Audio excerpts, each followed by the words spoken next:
love yourself. Dino, Carella, tell us more. Well, pretty much, it's pretty much, I think, what is what everybody wants to land on that feeling of being in love with yourself, and so that not because there is like a separation, I'm loving myself, I'm loving the idea that I have of myself, but because simply you are love. The moment you clear out all the noise and all the the loop that we discussed earlier, right? All the things that I believe about myself, all that nonsense. Once all that is cleared, you end up loving, and so you are the first person that you know. So the first person that is hit by that love is you, and so then really you can start loving and everybody else and everything else. It's an acceptance. So this is it, pretty much. Yeah, right. Okay, check. And you are here to learn. Oh, okay. So how do you see that? You've had quite the learning experience. It's the learning that we've been piling up a lot of notions, and when you learn that this is what you did, and you see what you did to yourself and also to others, because then you're judging, and you're judging yourself, you're judging others, you have an opinion about anything and everybody, and you criticize. Then what you learn is that learn to be free from any idea, free from any concept, any belief system, anything.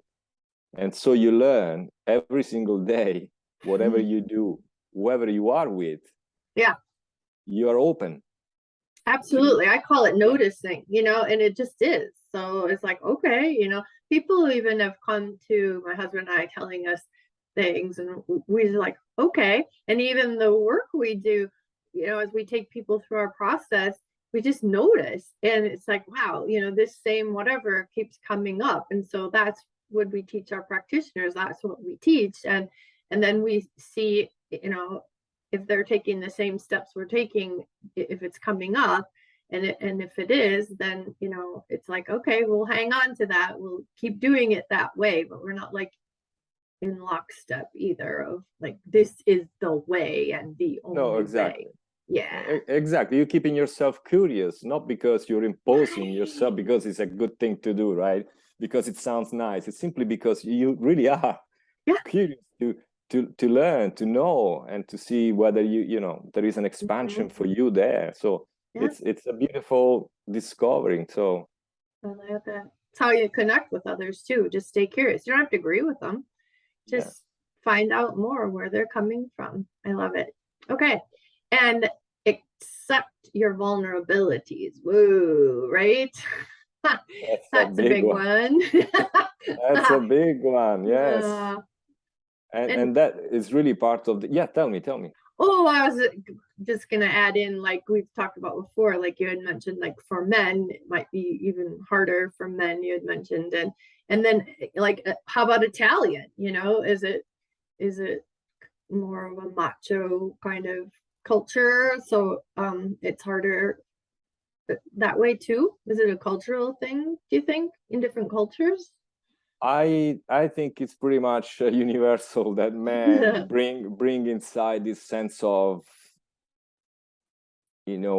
having to know, and because if there are wars everywhere, it means that this thing is pretty much embedded in generation of cultural washing up of our brains. Because I mean, when you are a kid, you're told not to cry, not to show your emotion, because you're acting like a little girl. This kind of comments, I don't think it's just like Italians, or it's pretty much everywhere. Maybe not using the same kind of same kind of words, but the idea. There is this machoism still in corporations. You can see that, Right?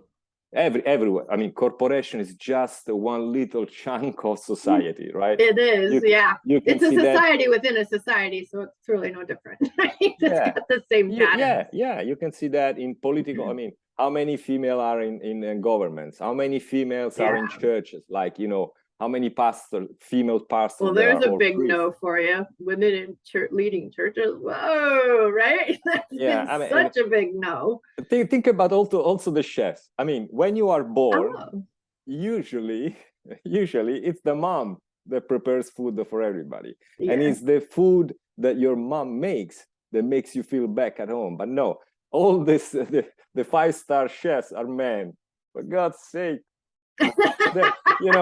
Men have to take everything. Right? They have to go beyond every boundaries because they have to affirm themselves, even when it's not really necessary. So, but yes, I think you're right. Vulnerabilities for men perhaps is a harder job. I saw the coolest reel on Instagram this morning, and it was the history of beer, and that it was women who brewed the beer at home. They called them ale wives, and they wore like the black pointed hat, like the witch's hat we now know to be these days, and it was like the whole conspiracy thing against women so that men could take over the brewing. It was like wild. It was so interesting. And they had black cats. They tended to have black cats, and I suppose black cats can't be seen well by rats in the dark. I don't know, can rats see in the dark? Cats can see in the dark. But forgetting the mice, keeping the rats and mice out, it's like, wow. It was just like she built and built and built till she finally had like what we think of as a witch. And it was fascinating. What would you say is like a number one vulnerability for you that was kind of big for you to accept? That I was afraid of pain. Yeah, because you couldn't be afraid of anything because you had to be macho or whatever the word is that men feel they need to be. So yeah, right? Yeah, yes. So, and I think it's pretty much a common thing. I don't think it makes me like much different from many men or even women in that sense, because the thing is, would you be muscling up all your life yourself if there wasn't something that you thought you had to defend against? Mm-hmm. So what is it that we're trying to defend ourselves against? Mm-hmm. Against suffering, against pain, against the reality that we are vulnerable, we are mm-hmm. fragile. So it is the denial of that reality that makes us muscle up and say, look at what a strong guy I am, what a powerful guy I am. So, well, yeah, the guys for competition, like you wouldn't want your competitor to know you were weak. And for women, it's the mean girl syndrome. Like you don't want to, show your vulnerabilities because the mean girls will grab them and use them against you. So yeah, I agree. Women tend to hide them as well. Good. Okay. And so trust, that's it. Like for me, that's my why and why coaching. It's trust. I use trust as a lens to see the world, and it's who I am. It's huge for me. In why coaching, there's I forget how many kind of like archetypes, but that I didn't even know, that was a thing for me, and that's how I move through the world, is from a place of trust. So how about for you? Well, which is a beautiful lens to look at the world, right? Yes, absolutely. And yeah, trust for me is something that I found out later in life, because initially I wasn't trusting at all. Oh, okay. Coming from that background of the guy that needs to prove how good he is, I was actually mistrusting everybody. I Oh, would never open up with anybody. I would keep everything inside, because the moment I would open up, I'm giving so much power to somebody that can use that my vulnerability against yeah, me. So I was really not trusting anybody, because I wasn't trusting myself. yeah. Really. And Yeah. you were the fix-it guy, so you had to be the strong one because no one would think of you as the fix-it guy. I mean, you would like lose your identity as the fix-it guy too. Yeah. Yeah. Yeah. Oh, Yeah. that's really interesting.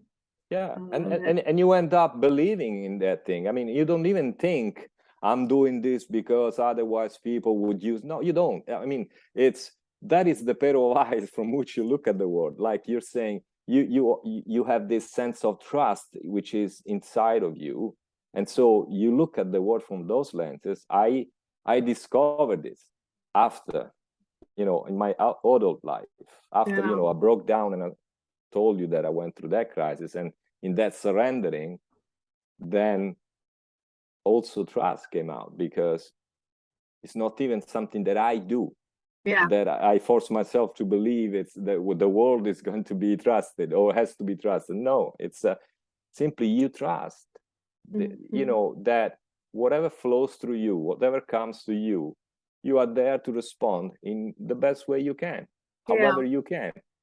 Mm-hmm. So, and you will be there, either learning or helping somebody or helping yourself grow, whatever. I mean, there is no drama in Yeah. anything. We Right. just need to go through stuff and do the best we can. Yeah.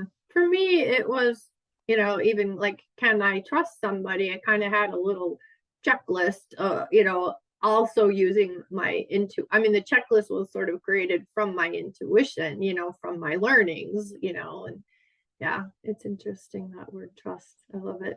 Thank you so much, Dino. Thank you, Linda. Absolutely. Bye bye. Bye bye. Thank you.